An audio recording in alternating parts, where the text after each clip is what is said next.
Okay, we're back.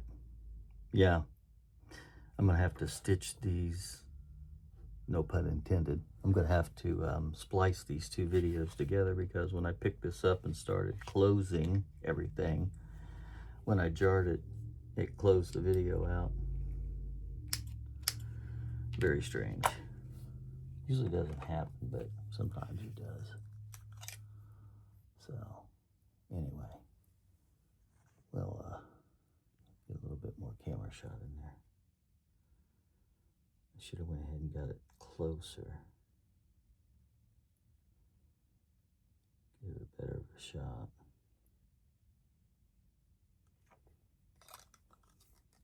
Okay. Yeah, because I like to.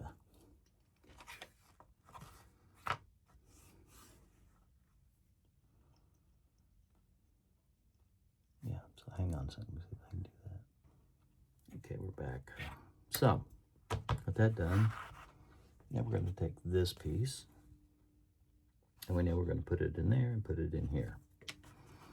So we're going to go ahead and take our scratch all and scratch a little bit here on the edge. We only really need to scratch in about 4 millimeters. We don't need to do the whole area.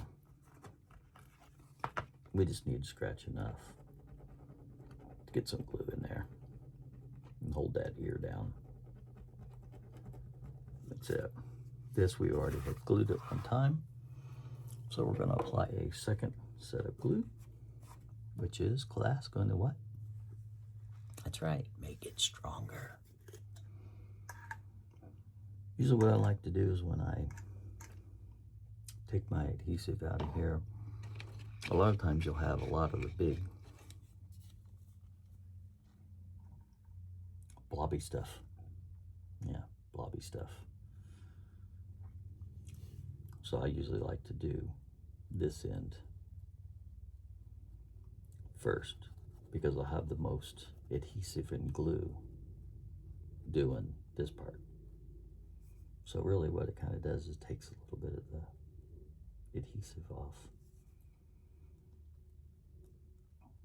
So now it thins that down on this, and then I have something more manageable that I can work with on this end where I'm not getting glue all over the place. See, like that. Just a little touch is really all we need, and especially on this end. All we need is a little bit of adhesive on this side because we've already glued it once. We need to do it where it's not going to make a big mess.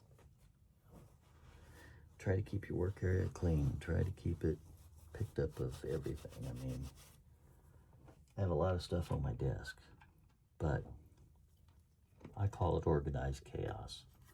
So I know where everything's at. And it is a lot. And some people like to have everything put up in shelves and drawers and this and that, and everything's perfectly clean. Yeah, I guess it's okay. But then you got to go dig it out every time you need to get it. I'd rather have it here out where I can grab it quick.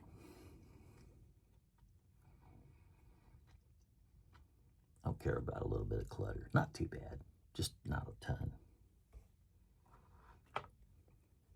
And I guess my idea of clutter and other people's idea of clutter is probably two different things. So, you know, it's okay. At the end of the day, whatever works for you. This is what's worked for me.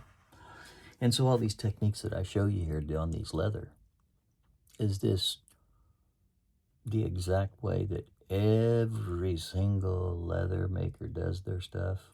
For the most part, yes, but not everyone. Everyone has their own way. Everyone has their own tricks. Everyone thinks that they have, you know, mastered the leather kingdom. And that's not necessarily true.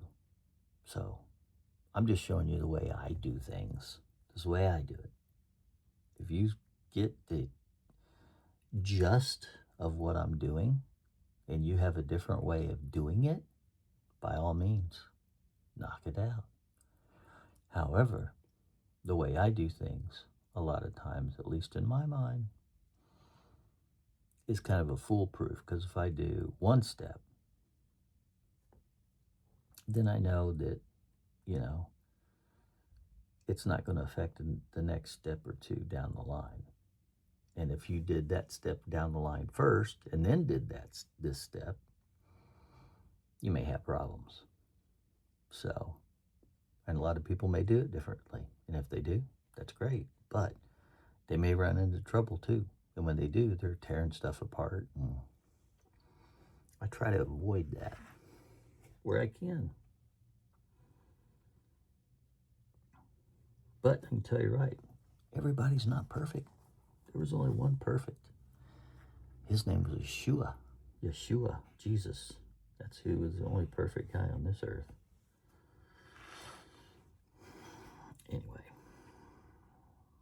I guess that's another thing. I should probably not get into a bunch of religion.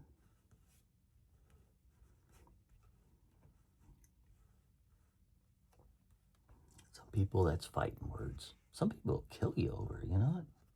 Some of these people are crazy. They'll kill you over saying stuff like that. They'll be like, what'd you say? I said this. They'd be like, okay. And they take you out.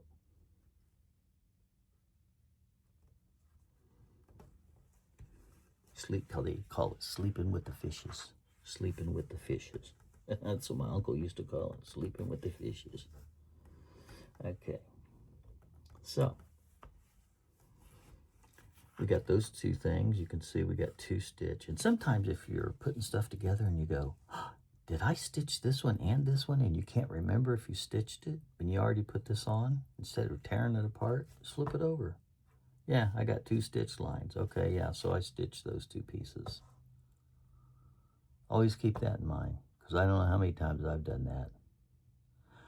Or I'll have put it together, walked away, made lunch, done something, whatever, come back and go, well, I don't remember stitching this other piece. Did I do that? And you just look, oh yeah, I did. Sometimes you can flip it over and go, ooh, I forgot.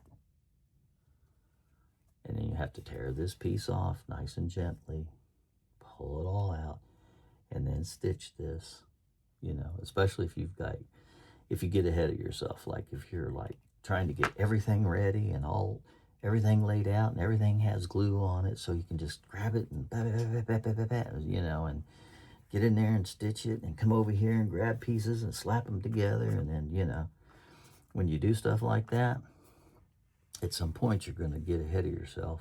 You're going to slap something on there and you're going to forget to have stitched this other piece. I built a whole wallet before and realized that I didn't stitch this pocket in there. It's like, oh man, now what am I going to do? Because it ain't easy getting inside of a pocket with 2 needles that long and trying to stitch that thing. Yeah, it can be done. I've done it. But you've got to get curved needles. You got to lay them in there. You got to put it up like this. Hopefully you've already punched the holes. If you punch the holes, then you're in good shape. If you haven't punched the holes, then you're going to have to unstitch it and something's going to have to come off. I mean, it's just the way it is. And it's just a big pain in the patootsky. So anyway, when you're doing your stuff, take your time, try to look at everything and see, what have you done? What have I done?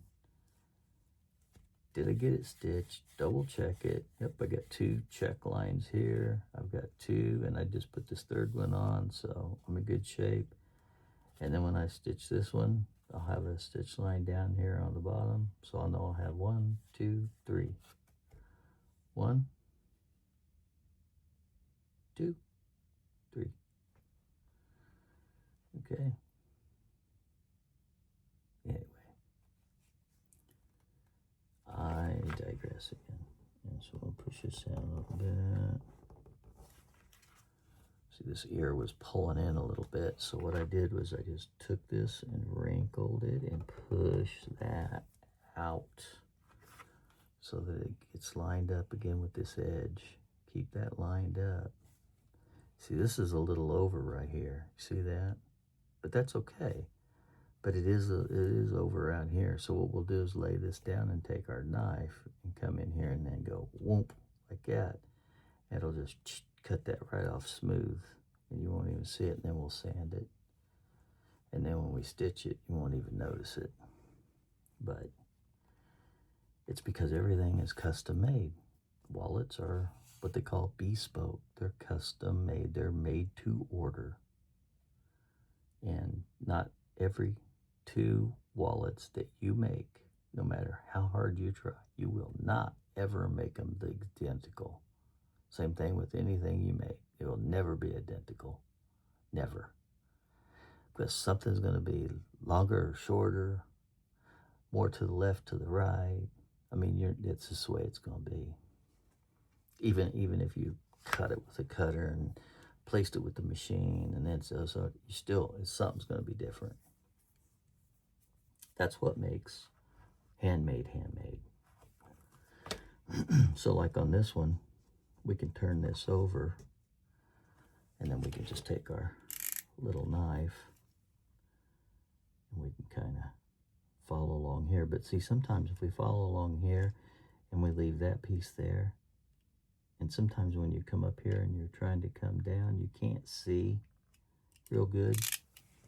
So that's why you have this knife, which is called a swivel. It's this is Al Stolman brand, and it's very sharp. And you can basically just put it on top, put it right on the edge here of your leather, right there on the edge, like right there, okay? Turn it 90 degrees to where you want to go. And then you just push straight down and rock it forward and backward just a bit. Maybe a little bit more forward, okay? And it cuts that little piece off. And cuts that so flush. Look at that. Isn't that nice? And then you've got it for sure. You don't have 2 cuts from each angle, so you don't have any jaggies. You don't have any side cuts, wiggles. It's perfect now. See? Perfect. So these are very good to have. So this will be another knife that, later on when we talk about what tools do you have to have. In my opinion, these here are a must. You may not use them every day, but I guarantee you somewhere along the line you're going to use them. And once you start using them, and you could use them for a lot more than this. You could use them to come down here, cut the leather, curve, and come up and curve. And a lot of guys like to use these. Curve, get it down here. Use this as your turn. And then when you get thicker cuts of leather, you can kind of roll that forward, and it'll handle the thicker leather. So very handy to have. I went all out and bought this one. This one's made from Al Stolman. So Al Stolman was a big name. And these are very expensive, but they're very nice to have. They stay sharp forever. That's why I bought it. So there are some tools you can go cheap on, like these, where you can just, flip that up and break it off, because you're going to use a lot of these. And then there's some tools like that you're going to have for a long time, and you don't want to go cheap. You want to buy a nice, expensive, something that's going to last you a long time, especially because you don't use it every day or that often. But when you do use it, the return on investment, the happiness it brings you is far superior than anything else. Anyway, let's bring our thing over here. So now we got all 3 of these together. We're just now going to give a little brief sand. So we're going to use some 120. Always start with 120. It's going to knock off the, because I can feel there's little glue adhesive on the edges. That's going to knock that adhesive off. It's going to straighten those up, and it's going to kind of make it a little soft. A little soft. Then we'll come back with the 120, and that'll continue to make it really soft. And then before we finish it, we'll finish it with the 400. That'll make it almost like glass. And then we can come in here and finish it with either some tokenol, but I'll probably end up using gum-tragacanth, because if you remember, I told you that veg tan leather works, in my opinion, gum-tragacanth works a lot better as a burnishing agent than tokenol. But in some higher end or some of your Japanese leathers and stuff like that, yeah, tokenol is going to be one of the best to use. And you know, there may be people that disagree with me and go, no, I disagree. I think tokenol's the name of the game. Okay, fine.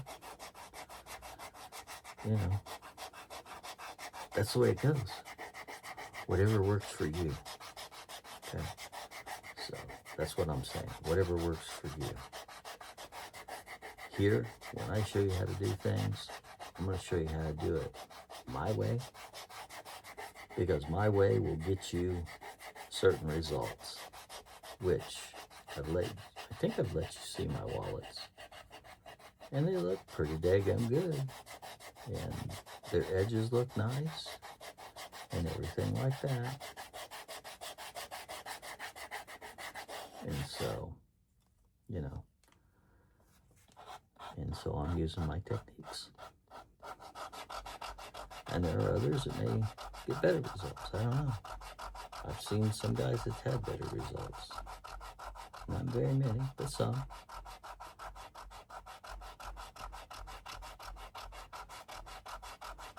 The key is to watch somebody like that live.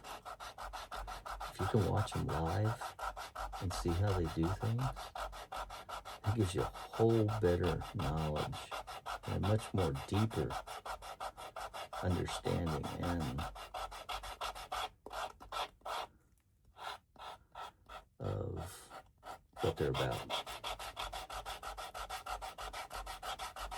what they're really doing. You know, are they walking the walk, talking the talk, or are they just talking? Because you got those out there too. You got those guys. They talk the talk. They don't walk the walk. They don't know how. But boy, they can tell you exactly how to do it.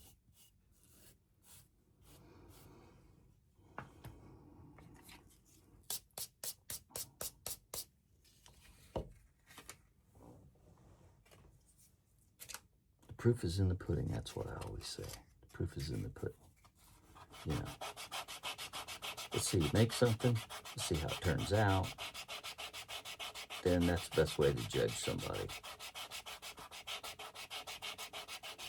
If it comes out looking like store-bought and you can't tell the difference between, you know, what you made in store-bought, then you did pretty good. I've had some of my friends and clients that said, you know, this looks so good. It looks like you went out and bought it somewhere out of a store. Meaning that it seemed like machines put it together, because, you know, in their opinion, machines are flawless. But they're not. They're not really flawless. Seemingly flawless, but they're not flawless. But they seemingly can make two different items and make them identical, make them more identical than I can by hand doing them. That doesn't make it right, wrong, or indifferent. It just, you know, in some people's opinion, it's, you know, they think that the machines have 100% accurate because they're doing the same thing over and over and over. And we programmed our machines to get down to the thousandths or the millionths of a whatever, and we're only getting down to the millimeter, you know, which is 3/32 or 1/64. So, you know, so yeah, difference. But at the end of the day, does it look good? Is it functional? Will it fall apart?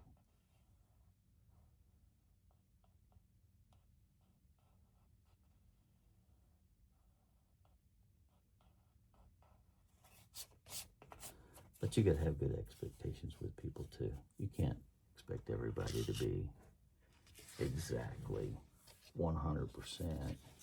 Nobody's 100% perfect. Nobody. They just not. And neither is a machine. There's no machine's 100% perfect, because they do make errors, and when they make them, they keep on going.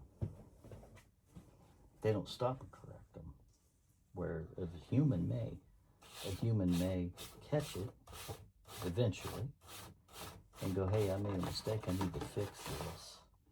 A machine sometimes, until we get AI. I know there's been a lot of controversy about that, but until we get AI, machines don't go back and check and look at their work unless we program them to.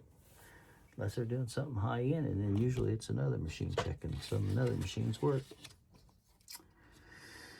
So, you know, checking your work. That's why every time I do something, I'm sitting here, rubbing on it, flipping on it. You know, I'm not just admiring everything. I'm checking the work. I'm seeing, you know, does that look okay? Does it look good? Could it be better? How can I make it better? You know, stuff like that.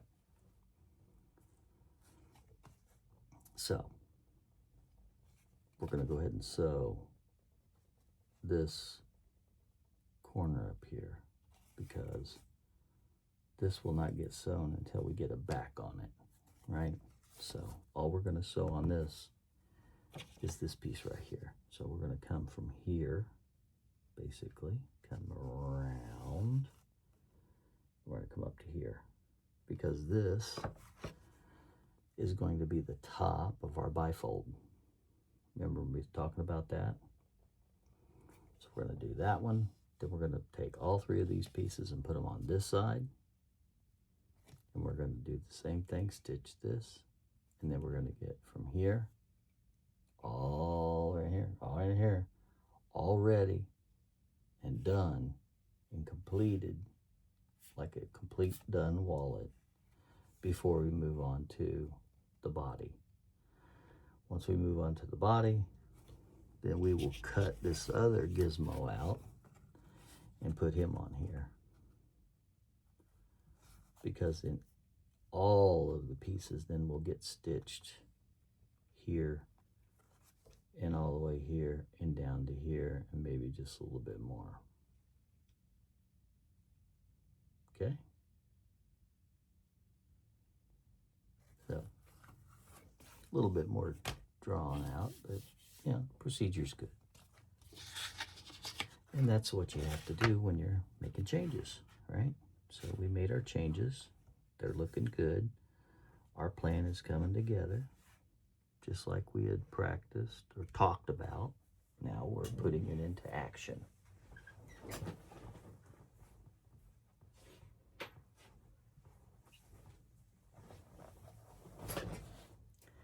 So we'll start at this end, which we always would, right? Get our one tooth hung over, making sure that this tooth here is in the middle, right? We want it in the middle so that we're not catching the front edge of this, but we're also leaving enough room that when, you know, when we come down and poke it all the way through and it expands this hole, that it don't expand up into this, which would then basically split that apart. We don't want to do that. So we want to get this tooth over, but we also want to make sure that this tooth is either a little bit on this last piece or as close to the center as possible. We'll move this around ever so slightly and it's going to be more important that we get this over that. And so sometimes what you could do, because see now this is not lining up correctly, it's lining up like this, and then this tooth is lining up right there. See, it's lining up right there. And so it's not exactly in the middle.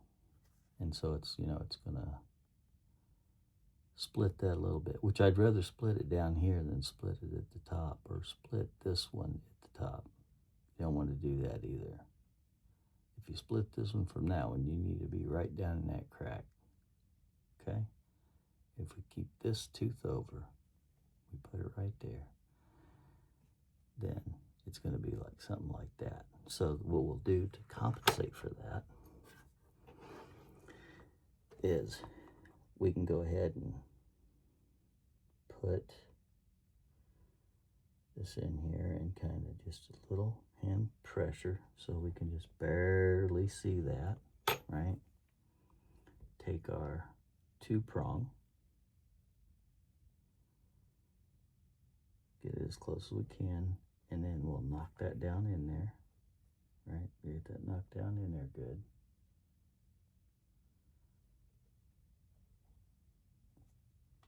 And then we'll come back and we'll take and put this tooth now on here. We'll leave that one alone because that'll already be punched. Put our first tooth on this one right here and make sure then now that it lines up. And if we need to, we'll pull this up and pull this down a little bit so this tooth is right in the middle. And then taking this and whitening the hole, pulling it over, and then see now it's matching up just perfectly.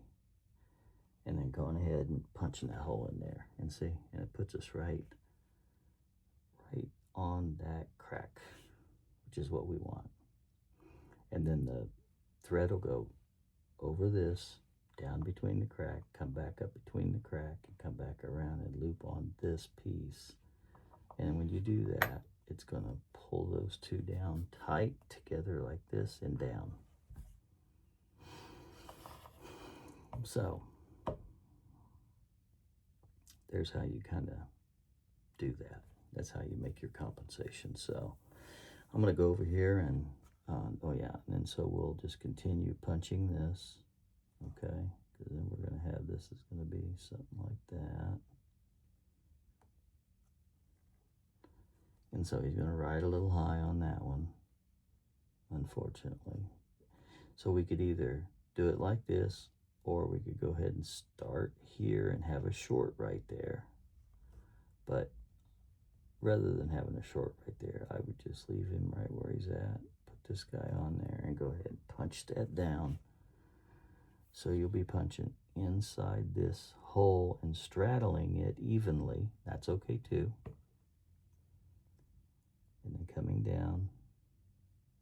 That's why you put hand pressure marks, so you see what it's going to look like. Then come around with your dual prong, 1, and we want to end up in this crack, 2, and we do. We end right up in that crack, right where we want to be. Boom, right there. Okay, because then when we put this on there, we're going to be right there where we're supposed to be.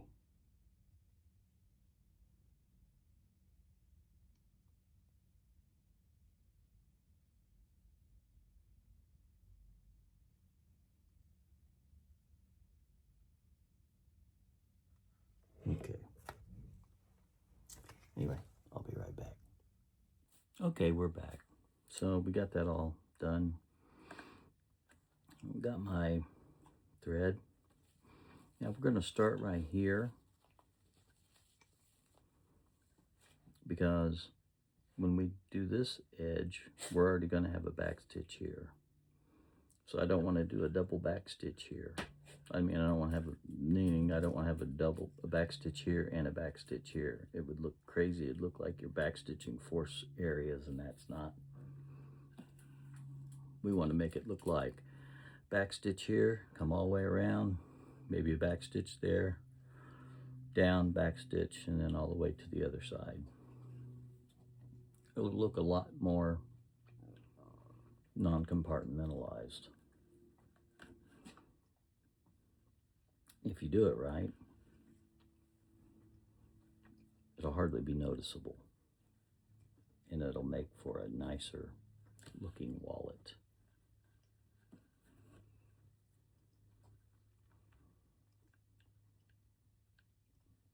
Which is what our intentions are, is to have a better looking wallet. And if we can make every wallet that we make better than the one before, we'll be in good shape. And as we strive for that, we may not hit it every time, but as long as we're striving for that, we're going to come out with quality product. That's just the way it is.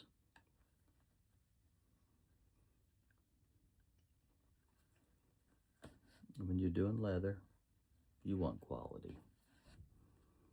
You know, when I had my leather business, you know, I strive for quality. Was there guys out there that did it better than me? Yeah. Had they been doing it longer than me? Yeah. Did some of it, excuse me, did some of it look better because it was, you know, everything machine cut, machine stitched? Yeah. Would it last as long? No. So, I mean, you know, it's 6 1 half dozen of the other. And then sometimes they feel like it would last long enough for them, because then they'd want those customers to come back to them and go, you know, you made me a wallet 10 years ago. It was really great, but I wore it out. Coming back in 10 years. Whereas the wallets I'm making should last about 200. I'm not kidding. So, if you strive to make something, you know, back in the day, United States used to make stuff that would last forever. You just take it and have it repaired or this, that, and the other. And now we're to a throwaway society. Oh, this don't work anymore. I just throw it away and we'll go get another one. And so our landfills are filling up. You know, we're polluting our earth with plastics and stuff like that. I mean, it is what it is, but that's the truth of the matter. Whereas that's not how it used to be. So, what if we can do our part when we're doing our part? That's all we can do. Do the best we can on our part and try to encourage everyone else to do better on their part. And if we can get 1,000 people that do it like we do it and do it to honor the earth and what God gave us, then we'll be that better off. Anyway. So there you go. There you have it. That look nice? Come down, round, stop. And then we'll come here, come back to back stitch, and go all the way down here and back stitch. Or I'm sorry. Let me rephrase that. We're going to start here, back stitch, and come all the way around to here and back stitch. So we're going to have a back stitch here and here. That's it. Because this is going to be our wallet here. We're going to do the same thing here on this side.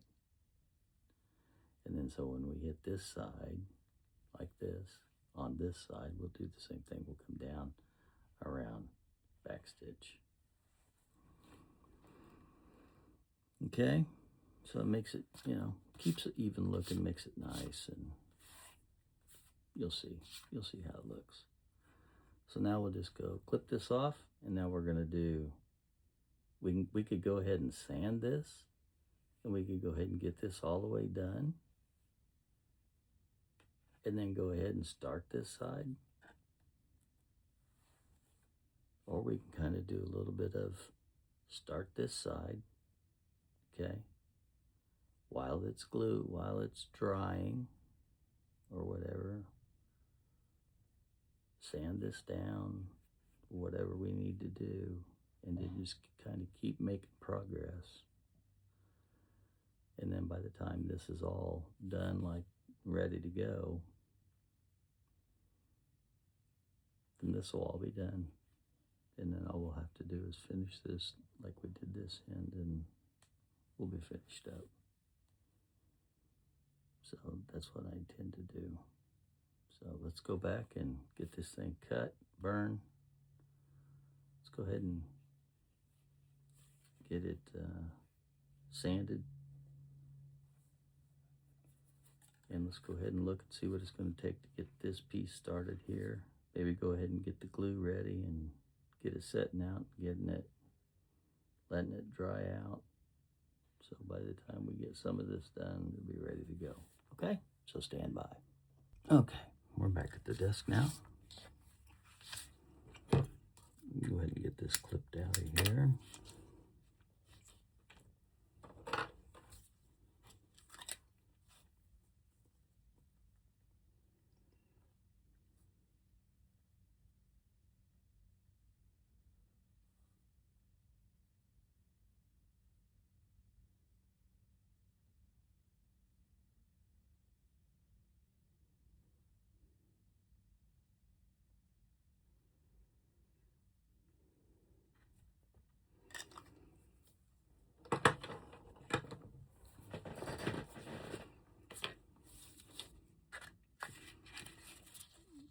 Let's go ahead and take our 120 and see if we can sand a little bit of this off here. We'd already hit it with a 240. I'm sorry, we hit it with it's a 220 now. We hit it with a 120 before.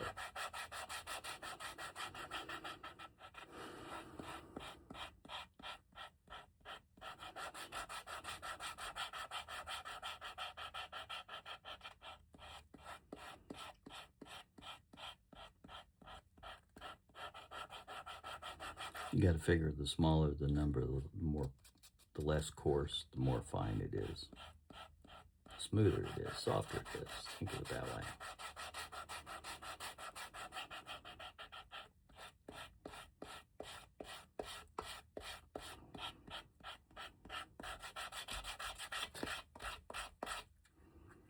Okay.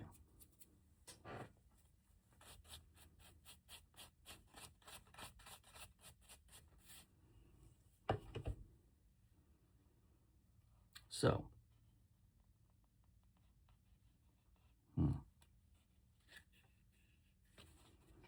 see, as I rub my fingers here, I feel this big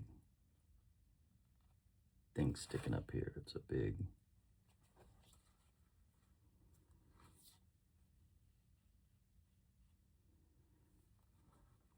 part of that. It's not sticking out past here. It's just thicker than that. So we'll probably want to go back and get our 120, which is a coarser paper, and go ahead and work that area right there real small for a few seconds and kind of get that knocked off of there.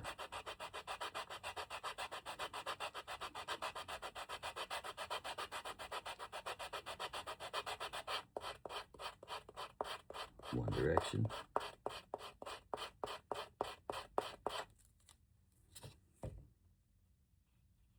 Oh yeah, it's much better. Still not perfect. Let's do a little bit more.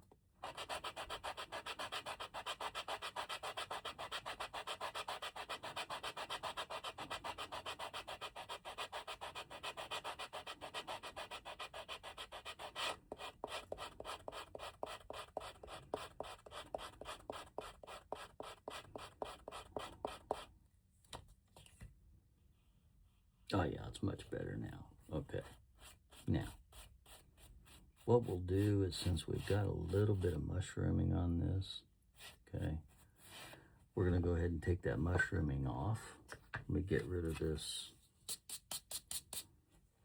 Let's go ahead and get rid of this leather dust. Put that in the trash can.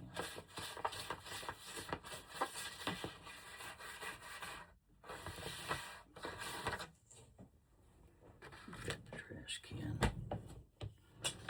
And so what we're going to want to do is then we're going to want to go ahead and hit this edge. Yeah, and before we, use any of our instruments, we should always, they're already kind of sharp, but just go ahead and bring them across this paper and give them a little bit of, cleans the bottom sharp, takes the edges off, sharpens the fine point of the little knife. It's in between the two. Don't look like much, but there's one there. You get it from this angle too, which will give you a better.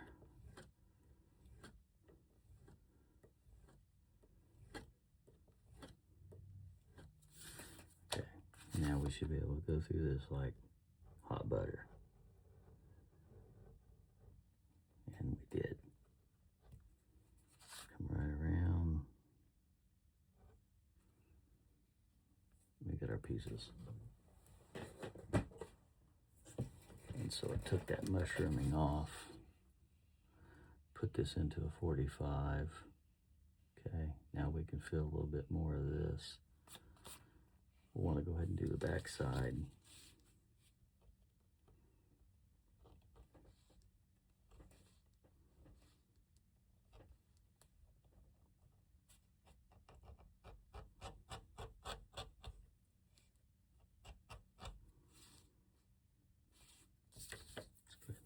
Another piece of leather up there on it so we can get to it so it's not pulling it down, because sometimes if you're pushing down and going straight on this without another piece of leather on there, or at least at the edge, it's pulling down like that and you're not really getting a good 45 on the edge. That's what you want to do. You want to be able to get a good 45 at the end of the day, because you want this whole thing bull-nosed. That's what you want in the end.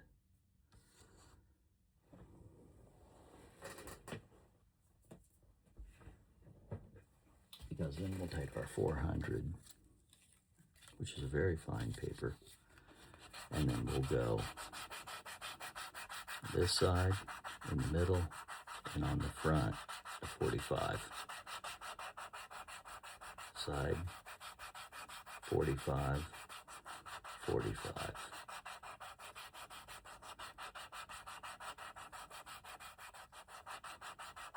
And kind of do it like that.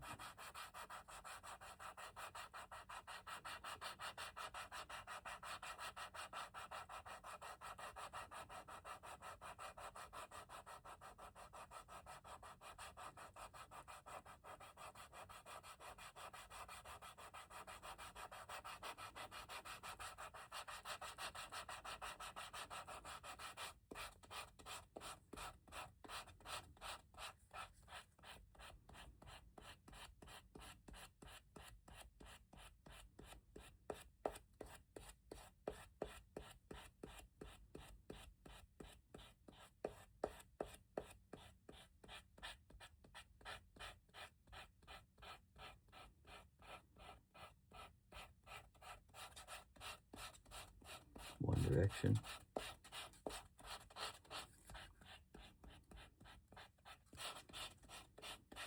Okay.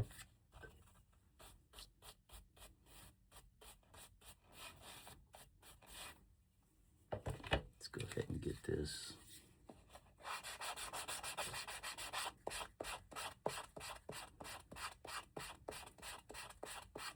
In the middle.